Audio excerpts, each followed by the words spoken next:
कहानी शुरू होता है एक हाई स्कूलर लड़के से। वो अपने घर से निकलता है और कहता है मैं लाइब्रेरी जा रहा हूँ, और अपनी बाइक निकालता है और रेडी होकर निकल पड़ता है। तभी दो लड़के दिखाया जाता है जो आपस में बात कर रहे होते हैं। वो रैंडम स्टफ के बारे में बातें कर रहे होते हैं। तभी तेज़ रफ्तार से एक बाइक उनके बगल से निकलती है और वो दोनों उनकी स्पीड देख के शॉक हो जाते हैं। एक बंदा कहता है वो क्या था? दूसरा बंदा कहता है शायद वो एक बाइक थी। वो लड़का बहुत तेज से जा रहा होता है। तभी रोड पर कुछ वर्कर काम कर रहे होते हैं और उन्होंने रोड पर गड्ढा करा होता है, पर वो लड़का फिर भी नहीं रुकता और उस गड्ढे के ऊपर से अपनी बाइक जंप कराता हुआ निकल जाता है। और आगे स्ट्रीट पर एक कपल बैठा होता है।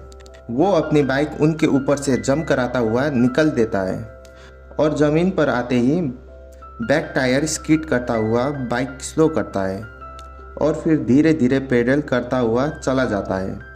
नेक्स्ट सीन दिखाते हैं एक ग्रुप जहां काफ़ी लड़के खड़े होते हैं और एक लड़का अपनी बाइक दिखा रहा होता है और सारे उससे पूछ रहे होते हैं ब्रो ये तो एक फुल एरो कार्बन बाइक है, इसका प्राइस क्या है? सच बताओ तूने ये चुराई तो नहीं? एक हाई स्कूलर पे इतने रुपए कहाँ से आने लगे? क्या ये रेसिंग बाइक से भी तेज है? अब जिसका बाइक है उसका नाम है टीजे किम। वो हंसते हुए कहता है ब्रो तुम दूसरी बाइक को इससे कंपेयर भी नहीं कर सकते। वही कुछ लड़के कहते हैं ब्रो मैं एक बार चला लूँ, मुझे भी ये चलानी है। टीजे कहता है भीख मांगना बंद करो और अपनी बेकार बाइक चलाओ। वहाँ दो और बंदे आते हैं। उनमें से एक कहता है परसों ही तो इसने एक बाइक ली थी और आज फिर से नई बाइक ले ली, पर क्यों? पर तभी टीजे ऊपर की ओर देखता है और कहता है गाइस वो देखो वहाँ पर कोई डाउनहिल बाइकिंग करने वाला है। सारे लोग देखते हैं और कहते हैं ब्रो डाउनहिल, वो भी एक फ्रिक्सी से? ये पागल वागल तो हो गया है क्या? ये पक्का मरने वाला है। फ्रिक्सी या फिक्स बाइक, जिसे नहीं पता उसे बता दूँ, ये वो बाइक है जिसमें पेडल और पीछे वाला टायर ज्वाइन रहता है। मतलब हम नॉर्मल बाइक की तरह पेडल नहीं रोक सकते और अगर पीछे वाला टायर घूम रहा है तो मतलब पेडल भी घूमेगा। हम देखते हैं ये वही लड़का है जिसे हम एपिसोड के स्टार्टिंग में देखे थे। वो डाउन हिल के लिए रेडी होता है और पेडल मारता हुआ फुल स्पीड से नीचे जाता है। उसके मन में काफ़ी ज़्यादा चीज़ें चल रही होती है और वो बहुत फ्रस्ट्रेटेड लग रहा होता है। जैसे कि उसकी मॉम डैड उससे चाहते हैं कि वो बस पढ़ाई में ध्यान दे। जब भी उसकी उनसे बातें होती है वो बस उसी एजुकेशन मार्क्स ये सब के बारे में पूछते हैं। जैसे कि इस बार कितने मार्क्स आए? पिछली बार तो इससे ज़्यादा आया था। तुम्हारा ऐसा ही कम मार्क्स आते रहे तो तुम यूनिवर्सिटी में कैसे जाओगे? साथ ही जो उसके स्कूल के क्लासमेट है वो भी उससे यही बात करते हैं कि ये तो डॉक्टर का बेटा है, ये तो पक्का डॉक्टर ही बनेगा। ये तो पढ़ाई में बहुत ही तेज है, मतलब पढ़ाई पढ़ाई पढ़ाई पढ़ाई पढ़ाई, उसकी सारी लाइफ पढ़ाई बन चुकी है। पर तभी वो रियलाइज करता है कि वो रोड के एंड में पहुंच गया है और वो बिना ब्रेक मारे बैक टायर स्किड करता हुआ बाइक को रोकता है। बाइक बहुत स्पीड में थी तो अचानक टायर के रोकने से पूरा टायर से धुआं धुआं निकलने लगता है। सारे बंदे ये देख के हैरान हो जाते हैं और कहते हैं क्या उसने डाउनहिल स्केट बिना ब्रेक मारे कर ली? आखिर इसने इतनी स्पीड से करा कैसे? वही टीजे बोलता है अच्छा ये तो इस कचरे बाइक से शो ऑफ कर रहा है। फिर एक लड़का जिसका नाम जुन ली है वो कहता है ओए मीनू ये तो हमारे स्कूल का प्रेसिडेंट है।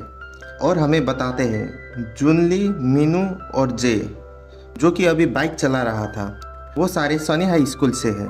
मीनू कहता है अच्छा हमारे स्कूल से? मुझे तो पता ही नहीं था। वैसे भी स्कूल प्रेसिडेंट से मुझे क्या मतलब, पर स्कूल में ये दिखा तो इससे मैं मिलूँगा ज़रूर। Next scene Sunny high school का होता है। क्लास में काफ़ी शोर है और सारे लड़के लड़कियां आपस में बात कर रहे होते हैं। कोई गेम की बात कर रहा होता है, कोई ब्रेकिंग बैंड की। लाइक तूने ब्रेकिंग बैंड कल देखा? ड्यूड जेसी बहुत हॉट है, पर यार कल उसका लास्ट एपिसोड था। वहीं पास में जे बैठा होता है और अपनी बुक पढ़ रहा होता है और एक लड़की जिसका नाम मिया है वो उसे देख रही होती है। वो बिल्कुल खोई हुई होती है। तभी पीछे से उसकी दोस्त उस पर कूदती है। हे क्यूटी, ऐसे बैठे बैठे क्या सोच रही हो? और मिया तो काफ़ी खोई हुई थी तो वो डर जाती है। ये कौन आ गया? अब जो ये नई लड़की आई है उसका नाम है यूना। यूना फिर मिया से पूछती है, मिया तू एग्ज़ाम के लिए पढ़ रही है ना? और तू तो स्टूडेंट काउंसिल में भी काफ़ी बिजी होगी। मिया कहती है, हाँ बॉस, वो थोड़ा थोड़ा इधर उधर पढ़ लेती हूँ। यूना कहती है, पढ़ाई में ध्यान दे, एग्ज़ाम को हल्के में मत ले। वैसे ये बता, वो स्कूल काउंसिल का प्रेसिडेंट है, वो कैसा है? वो तुझसे सही बिहेव करता है ना? मिया उसके बारे में सुनते ही ब्लश करने लगती है और वो कहती है, हाँ ऑफ कोर्स यार। यूना फिर शक करते हुए पूछती है, सच सच बता, मुझे तो ये लगता है वो तुझे हरास कर रहा है। मिया कहती है, नहीं नहीं नहीं, ऐसा कुछ भी नहीं है। फिर यूना कहती है, ओके ओके मान लिया। वैसे तुझे पता है कि ग्रेड्स वगैरह इम्पोर्टेंट है, पर तुझे नहीं लगता वो काफ़ी ज़्यादा पढ़ाई में घुसा रहता है? जब देखो वो पढ़ता है। उसकी कोई हॉबी वगैरह है या नहीं? और अगर कोई उससे बात करने भी जाता है तो वो उसे इग्नोर कर देता है। मुझे तो तेरे लिए बुरा लगता है कि तुझे उसके साथ काम करना पड़ता है। मिया ब्लश करते हुए कहती है, नहीं यार, तू गलत समझ रही है। ये वैसा नहीं है, वो बस खुद को एक्सप्रेस नहीं कर पाता, वरना वो काफ़ी जिम्मेवार है और अच्छा भी है। वो उतना भी बुरा नहीं जितना तू उसे सोचती है। यूना कहती है, वेट, तू उसको लाइक तो नहीं करती? पर तभी क्लास में मीनू आ जाता है और क्लास की सारी लड़कियां शोर मचाने लगती है। सारी लड़कियां उसे घेर लेती है। वो पूछती है, मीनू तू यहाँ क्या कर रहे हो? क्या तुम मुझे देखने आए हो? यूना ये देख के कहती है, अब ये मनबुद्धि यहाँ पे क्या कर रहा है? इसकी वजह से ये सारी लड़कियाँ फालतू में शोर मचा रही है। मीनू ये सुन लेता है और कहता है, सुन बे बूढ़ी अम्मा, मैं यहाँ तुझे देखने नहीं आया, तो चुपचाप यहाँ से निकल जा। सुबह सुबह मुझे परेशान मत कर। यूना बूढ़ी अम्मा सुनने के बाद ट्रिगर हो जाती है और चिल्लाते हुए कहती है, ओए हरामखोर, तुझे यहाँ आने को किसने कहा? मिया यूना को रोकती है। यूना चुप हो जा, तुम दोनों को लड़ना नहीं चाहिए, आखिर तुम दोनों तो ट्विंस हो। यूना अभी भी मीनू पर चिल्ला रही होती है।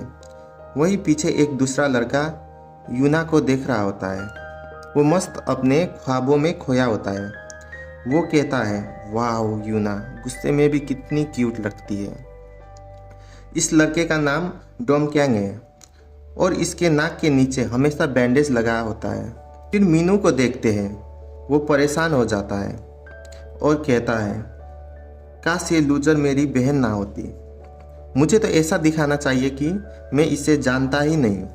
मीनू इसके बाद जे के पास आ जाता है और कहता है, जे पढ़ रहा होता है और मीनू की आवाज़ सुन के उसको देखता है, पर फिर उसे इग्नोर करके वापस पढ़ने लग जाता है। मीनू कन्फ्यूज हो जाता है और कहता है, ब्रो मैंने तुझे हाय कहा। जय कहता है, मैं बिजी हूँ, ये बताओ तुम्हें क्या काम है, या तो यहाँ से चलते बनो। मीनू फिर टेबल पर हाथ मारता है और कहता है, मुझे पता है तुम्हें बाइक राइडिंग पसंद है, तो मैं तुमसे पूछने आया हूँ, क्या तुम हमारी गैंग ज्वाइन करोगे? जय कुछ समझ नहीं पाता। वो कहता है, क्या मतलब? मीनू कहता है, कल जो तूने डाउनहिल बाइकिंग करी थी वो बहुत शानदार थी। हमारा सारा क्रू भी वही पास में खड़ा था और सब तुम्हारी स्किट देखकर शॉक हो गए थे। और मुझे नहीं पता था हमारे स्कूल में कोई रेसिंग बाइक चलाता है, और वो कोई नहीं बल्कि हमारा स्कूल प्रेसिडेंट है। और फिर हंसते हुए कहता है, इसलिए मैं तुमसे कहने आया हूँ, प्लीज़ प्लीज़ हमारी ग्रुप ज्वाइन कर लो। पर जे सारी बात सुन के इग्नोर कर देता है और वापस अपने काम में लग जाता है। मीनू काफ़ी ज़्यादा ट्रिगर हो जाता है और कहता है, ब्रो कम से कम थोड़ा सुनने की तो एक्टिंग कर लो। वही पीछे मिया और यूना ये देखकर सोच रही होती है, आखिर ये दोनों कब से दोस्त बन गए। जबकि वहाँ जे मीनू से कह रहा होता है, मुझे तुम्हारे ग्रुप में कोई भी इंटरेस्ट नहीं है, इसलिए मुझे डिस्टर्ब करना बंद करो और मेरे सामने से निकल। फिर मीनू मुड़ के जाने लगता है और कहता है, तुझे इंटरेस्ट नहीं तो मैं तुम्हें डिस्टर्ब नहीं करूँगा, मुझे माफ़ करना। और जाते जाते सोच रहा होता है, ब्रो ऐसे लड़के को देख के मुझे बहुत ज़्यादा गुस्सा आता है। उसकी जाने के बाद जे के माइंड में मीनू की बात चल रही होती है। बाइक राइडिंग सोचते सोचते वो एक पुरानी मेमोरी याद करता है, जहाँ उसके अंकल उससे कह रहे होते हैं, जे आज तुम्हारा बर्थडे है, मैं तुम्हारे लिए ये बाइक लाया हूँ। ये बाइक मेरा बहुत ही करीब है। मैं जब एथलीट था तब से ये बाइक मेरे पास है और अब मैं चाहता हूँ कि तुम ये बाइक रखो। मुझे पता है पढ़ाई इम्पोर्टेंट है, पर कभी कभी बाहर फ्रेश एयर लेने निकलना चाहिए। और अगर किसी दिन तुम अच्छे बाइकर बन गए तो हम साथ बाइक राइडिंग पर चलेंगे। इसके बाद स्कूल ख़त्म होने का सीन दिखाते हैं। इसके आगे क्या होगा वो देखेंगे नेक्स्ट एपिसोड में। तब तक वीडियो देखने के लिए thank you and bye bye.